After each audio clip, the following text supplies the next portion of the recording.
Dans cette vidéo, je vais te faire part d'une observation que j'ai faite récemment. J'ai trouvé un lien entre le modèle que j'utilisais et le rendu final du dessin.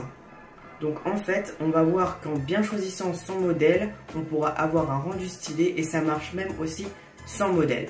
Bonjour à tous, moi c'est Malo, vous êtes sur la chaîne Malo Drawing qui aide les dessinateurs débutants à progresser en dessin manga pour faire des dessins comme ça.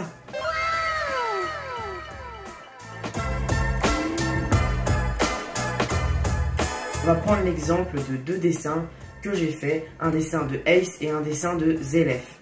Si je vous demande quel est votre préféré, vous allez sûrement me répondre que c'est celui de Ace. Pourquoi? Tant niveau qualité pure, ils s'équivalent. Enfin, je veux dire, j'ai pas fait sur ce dessin une colo dégueulasse, j'ai pas fait un ancrage dégueulasse et le perso est plutôt bien réussi. Mais pourtant, on voit que ce dessin rend quand même beaucoup mieux. Bon, il y a un fond qui est bien fait, il y a une posture dynamique, il y a beaucoup de détails, il y a plusieurs nuances de couleurs. Donc je vous mets les deux modèles juste ici que j'ai utilisés pour les dessins respectivement. Alors là déjà vous pouvez remarquer que le modèle de Ace paraît beaucoup plus compliqué. Pourtant le rendu est meilleur avec Ace. Donc vous comprenez le lien. Plus le modèle semble compliqué, plus le rendu du dessin sera meilleur. Donc récapitulons un peu les éléments d'un modèle qui fera un dessin stylé. Il faut pas mal de détails déjà, il faut une posture assez dynamique, il faut pas mal de nuances de couleurs, par exemple 2 nuances d'ombre, et un fond, c'est facultatif, mais avec un fond vous aurez un fond plus stylé parce que vous aurez un modèle pour vous aider.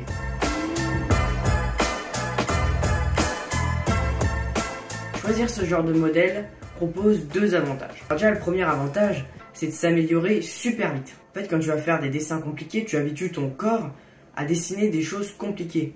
Donc ça veut dire que ce qui te paraissait compliqué avant va devenir facile. Et quand tu vas essayer de reprendre des dessins compliqués, c'était des dessins qui étaient quasiment infaisables quand tu étais encore au niveau facile. Donc c'est pour ça qu'il faut toujours choisir un dessin compliqué, comme ça on monte au palier et on considère ce palier comme le premier palier. J'espère que vous avez compris. Deuxième avantage, c'est que ça vous habitue à créer des dessins dynamiques. Et pour moi, le dynamisme, c'est une des clés principales pour faire un dessin stylé.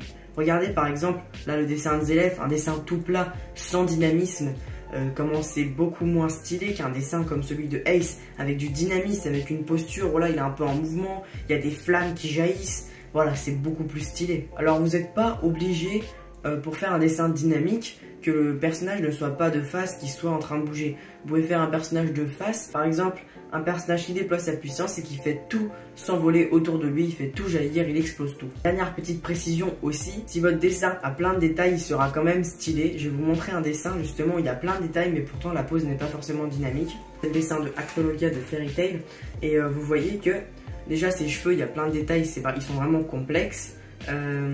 Il y a plein de nuances de couleurs aussi, notamment dans les cheveux, sur la peau. Il y a aussi des tatouages, donc il y a plein de détails et de nuances de couleurs. Et même si la pose n'est pas dynamique, ben on a quand même un dessin stylé, je trouve.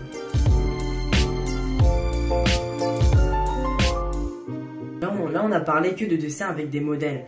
Mais bon, le dessin, c'est pas seulement avec des modèles. Voilà, on peut créer des personnages, on peut essayer de faire ses propres illustrations, ses propres fan art, mais ne vous inquiétez pas, on peut appliquer aussi cette méthode sans modèle.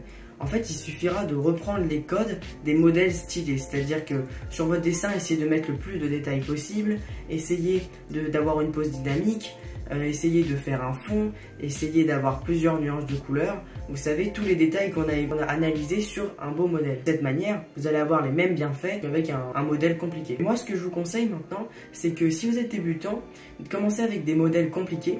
Et une fois que vous êtes bien habitué, vous avez fait 10, 15, voire 20 dessins compliqués comme ça, essayez de créer un personnage dans une posture compliquée, avec du dynamisme, avec des nuances de couleurs, tout ça.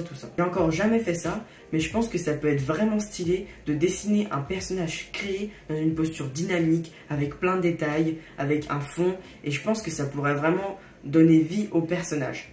Alors du coup, ça me donne peut-être une idée de prochaine vidéo où je vais redessiner Adonios, mais en posture dynamique. N'hésitez pas à me dire en commentaire quelle vidéo voulez-vous voir prochainement sur la chaîne YouTube. C'est votre avis en premier qui compte parce que ça sert à rien que je fasse des vidéos qui ne vous intéressent pas. Donc dites-moi en commentaire quelle vidéo voulez-vous que je fasse prochainement. N'hésitez pas à liker la vidéo, comme ça la référence et plus de personnes pourront la voir. Et encore plus de vidéos, il y aura des vidéos qui vont s'afficher dans l'écran de fin. Et je te le dis jamais, mais il y a aussi des vidéos en description. Sur ce, ciao!